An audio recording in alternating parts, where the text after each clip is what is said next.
The Gospel according to Luke. It's one of the earliest accounts of Jesus' life, and it's actually part one of a unified two-volume work, Luke Acts. If you compare the opening lines of both of these books, it's clear that they come from the same author, and there are internal clues in the book of Acts, as well as an early tradition that identifies the author as Luke, the traveling companion and co-worker of Paul the Apostle, who we know was also a doctor. Luke opens his work with a preface telling us how and why he wrote this book. He acknowledges that there's many other fine accounts of Jesus' life out there, but he wanted to go back to the eyewitness traditions of as many early disciples as he could, in order to produce what he calls an orderly account about the things that have been fulfilled among us. Now that word fulfilled shows us why Luke wrote this account. For him, the story of Jesus isn't just ancient history. He wants to show how it's the fulfillment of the long covenant story of God and Israel, and bigger than that, of the story of God in the whole world. The book's design is fairly clear. There's a long introduction that sets up the stories of John the Baptist and Jesus. Then in chapters 3 to 9, Luke presents a robust portrait of Jesus and his mission in his home region of Galilee. After that, the large midsection of the book is Jesus' long journey to Jerusalem, which leads to the story's climax, Jesus' final week in Jerusalem leading up to his death and resurrection, which then leads on into the book of Acts. In this video, we're just going to focus on the first half of Luke's gospel. The extended introduction tells in parallel the birth stories of John the Baptist and Jesus. So you have this elderly priestly couple, Zechariah and Elizabeth, and then this young unmarried woman, Mary and Joseph. They both receive an unlikely divine promise that they're going to have a son. Both promises are fulfilled then, as John and then Jesus are born, and both parents sing poems of celebration. Now these poetic songs, they're filled with echoes from the Old Testament, psalms and prophets, showing how these children will fulfill God's ancient promises. But these poems also preview each child's role in the story to follow. So John is the prophetic messenger promised in the Torah and the prophets who's going to prepare Israel to meet their God. And Jesus, he's the messianic king promised to David, who's going to bring God's reign over Israel and God's blessing to the nations, just like he promised to Abraham. After this, Mary brings Jesus to the Jerusalem temple for his dedication, and two elderly prophets, Anna and Simeon, they see Jesus and they recognize who he is. And Simeon sings his own song, a poem inspired by the prophet Isaiah.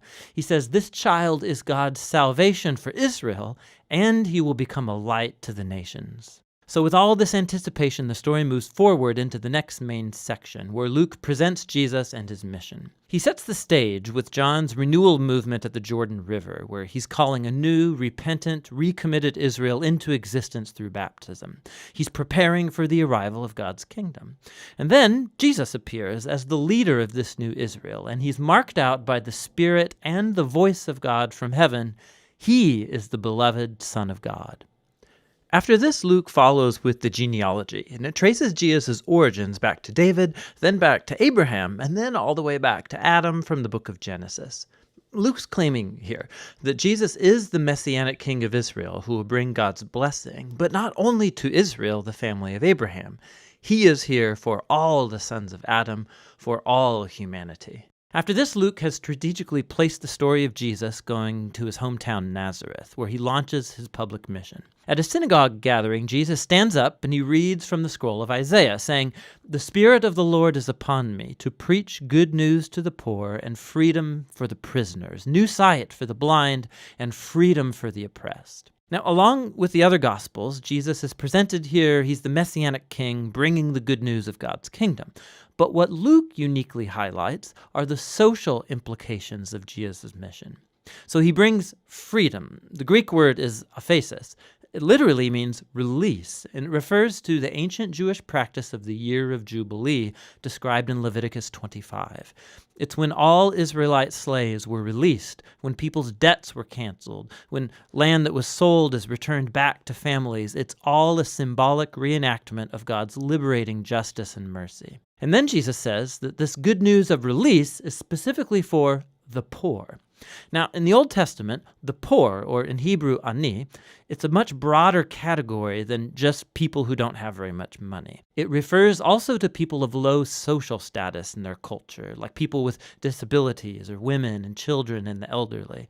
It also can include social outsiders, like people of other ethnic groups, or people whose poor life choices have placed them outside acceptable religious circles. And Jesus says that God's kingdom is especially good news for these people. So after this, Luke immediately puts in front of us a large block of stories, showing us what Jesus' good news for the poor looks like. It involves the healing of a bedridden sick woman, or a man who has a skin disease, or someone who's paralyzed. There are stories here also about Jesus welcoming into his community a tax collector like Levi, who's not financially poor, but he is a social outsider. There's a story about Jesus forgiving a prostitute. Luke showing us how Jesus' kingdom brought restoration and reversal of people's whole life circumstances. He's expanding the circle of people who get invited in to discover the healing power of God's kingdom. And as Jesus' mission attracts a large following, he does something even more provocative. He forms these people into a new Israel by appointing over them the 12 disciples as leaders corresponding to the 12 tribes of Israel. And then Jesus teaches his manifesto of an upside-down kingdom, or as Luke calls it, the sermon given on the plain. He says God's love for the outsider and the poor means that his kingdom brings a reversal of all of our value systems. He is here to form a new alternative people of God who are going to respond to Jesus' invitation by practicing radical generosity, by serving the poor. People who are going to lead by serving and live by peacemaking and forgiveness. People who are deeply pious but who reject religious hypocrisy. Now, Jesus' radical kingdom vision, his claim to divine authority, it starts to generate resistance and controversy, especially from Israel's religious leaders. His outreach to questionable people, it's a threat to their religious traditions and their sense of social stability. And so they start accusing Jesus of blaspheming God, of being a drunk and mixing with sinners. And so this section culminates in a new revelation of Jesus' mission to his disciples. He says that yes, he is the Messianic king, and that he's going to assert his reign over Israel by dying in Jerusalem, by becoming the suffering servant king of Isaiah 53, who dies for the sins of Israel. And then this shocking idea, it gets explored in the next story, as Jesus goes up a mountain with 3 of his disciples, and he's suddenly transformed in front of them. They're enveloped in this cloud of God's presence, who announces, "This is my chosen son." And then Moses and Elijah are there, the 2 other prophets who encountered God's presence and voice on a mountain. And Luke tells us that they're talking together about Jesus' exodus that he was about to fulfill in Jerusalem. Now that Greek word exodus, it's a clear reference to the Exodus story. Luke is portraying Jesus here as a new Moses who will lead his newly formed Israel into freedom and release from the tyranny of sin and evil in all of its forms, personal, spiritual, and social. And that's going to lead us into the second half of the book. But for now, that's the first half of the Gospel according to Luke.